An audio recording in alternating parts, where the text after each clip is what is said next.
geessisaa turanii ilaalee dhiisee. Nama kana fidaa sagalee geessisa warri hiikaa jaalalaa beektan gadi fageessitan.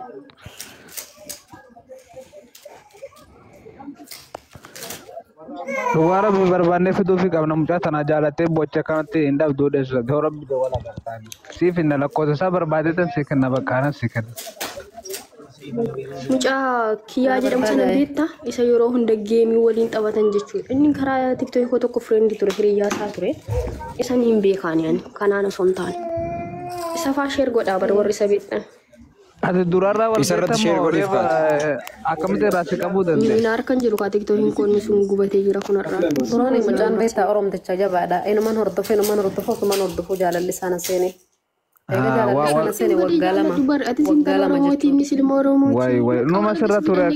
Waggaa lama jechuudha. Salaateen si jaajarra taa'ee rabbi kadhadhee yaa rabbi jechuudha. Nyaata dhugaatiin natti toluu didee laaffadhee amma humna hin qabu ta'ee dalagachuu hin danda'u isin galte. Hanga irraa kam taasitee teessetti? Numa turtee deessu. Sabbaree amma kalaas dadhabe humni kiyyana laaffate sii galee haqi maxxaa'u. Haqimi silan dhabeetiin. Onuma obsite yeroo baay'ee obsitee dhiisu dhugaa rabbi obsa qabdaa rabbi siif haa kennu rabbi siif haa baasu akka. Ichi baafadhee Oromootti ichi baafadhee mucaa kan argadhus dhabus jechuudha. Hin dhabdu yoo rabbi jedhee. Halkan rabbii suuraa isaa kan akkanatti dura qabeen bula irra fula si galee. Irra suuruma isaa kanan laalaa bula adda harkisee naamni. Dhiisatti akkanatti onneen tan teesse jabdee akkanatti mimmaa kan keessa bu'ee waaqa odoon arganne naftu rabbi jedhee. Akka goonee sagalee sii taanee si fuudhuu qaba. Sagalee naataa na fuudhuu qaba. Naan amma ammarraa kaasitan sagalee sii ta'a. Maafiin tokko kakkasaa kana tokko irraan dalle bakka haa deemuchi booda na dhiisellee rakkoon qabu. Tokko yoo irraa dhalate si ga'a? Unkayyoo na dhiisee deemellee jechuu kiyya. Bakka noo ati. Dhiisati warra kolfu warra koomentii barreessu jala ilaalin kun warra jaalalan beekne waa'ee jaalalaa warra hin beekne. Dhugaa rabbi nama waa'ee jaalalaa gamtaan beekuma nama seerii faddeema dhugaa rabbi. Namni jaalalan beekne. Imaane dhageetta. Abbaan fedhe waan fedhe haqaaquu hin dhageenyati. Qaaqanii dadhaban itti dhiisanii maa sirraa buusan. Jalumaa namni nama arrabsu wallaala dhabeeyta. Wallaala namni nama arrabsu.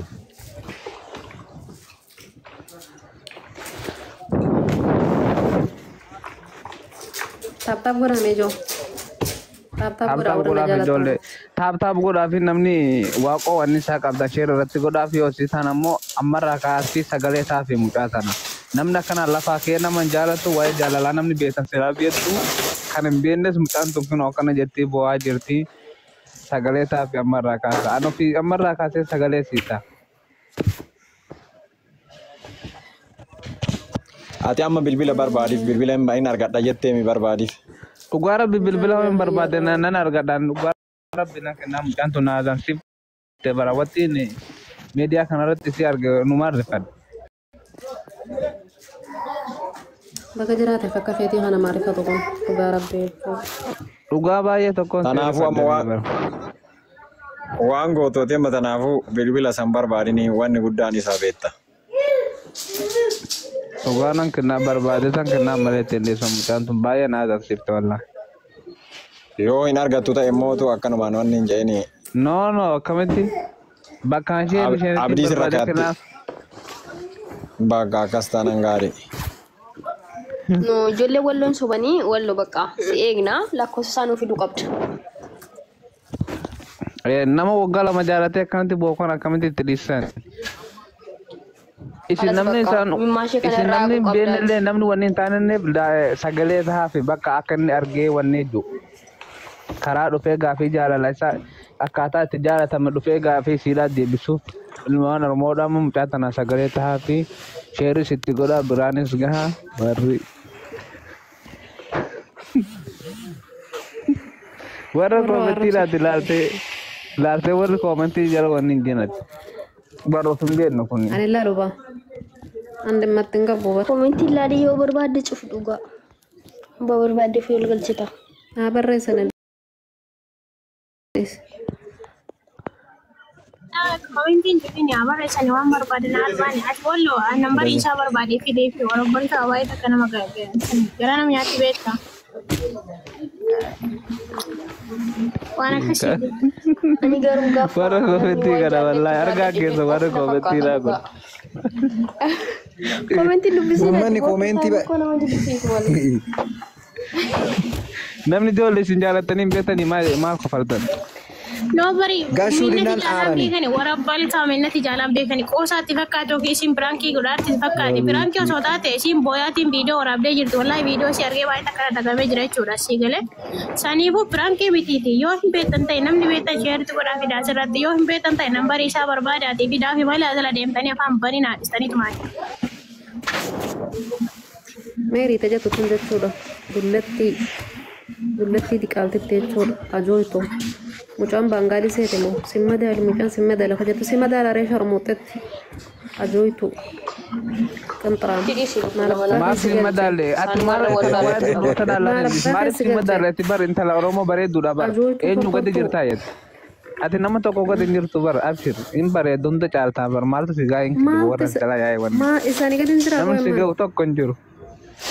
Nanjiru mau cerras wallahi. Namni nama eegate namni nama ta'uu isaatiin kabajamuu qaba. Maaltu nurraa irrate? Maaltu nurraa irrate? Ilmaan haadha raawe. No, idarrasi dhiisa. Warra si hin geenye bar warra as jala yaa'ee akkana si hin jukuun warra si xiqqeessuu barbaadu warra si hin geenye warra si gadiiti ati kana jala Waasuma jechuudha. An qoshaashatti isin hin lakkaa'u. Isin siluma jechuudha akka tiitichaati. Bakkuma isin hin nyaanne qottan. Bakkuma isin quba isin qubattan. Afaan banuu malee hin beektan Oromoo waan tokko illee ilmaa sharmuuxaa. Gamta isaanii olii jirtuu fi gamta isaan jaalatu akkanas hin jedhani baroo waan isaanii gadi taatee dhufanii sima jalaan ta'an Walii gala Oromoo illee hin jedhin Namni qasti. ja'aatiin ana geeffadhu bareedduu waatti akkanumatti yaanii waa hunda qabda warra bal'aa bareedduudha sii galee. Sila sentee uummanni koomentii ta'e nama cabsuuf bara tokkoffaadha. Ilaala geeffadhu hamilee lamaa cabsuuf tokkoffaadha. Oromoo hamilee namaadhaan cabsinaa isin warras jala yaatanii koomentii hin taane Isintu waa barreessitatti jeejee waan kanarraa tarkaanfii takka akka duuban deebi'u. Isin galee otuma inni asirra dhufee isin fadhu jee tarkaanfii takka akka duuban deebi'u dhimma keessa hin qabu anaa akka isin gaggaragalchi. Isin galte tokkittiin kee hootuu filtara malee sirra bahiitii silaalla fuula keetii. hin baatu namni tokkichi amma dhufee filtara malee gastii kanarra bahee dubbatu tokkichi hin jiru hin sobanii. Filtara ayyaatu bar akkasiinuu halkan kireeme isiniif dubaa bultan hin beeka akkasiinuu jechuudha kuulli sirraan hafu paawudarri jinniin jan qooshaa firra dhoobdee qooshaa deddeemtu jechuudha bataqeensa kophaa firraa baaftu mataa kophaa firraa baaftu galtee hudduu kophaa firraa baaftu jechuudha asirra dhuftee nan arrabsinan an aslii akka rabbina uumeetti hin deema sii galee qeensa laxxafadhu nyaaran laxxafadhu fuula kiyyan jijjiirradhu.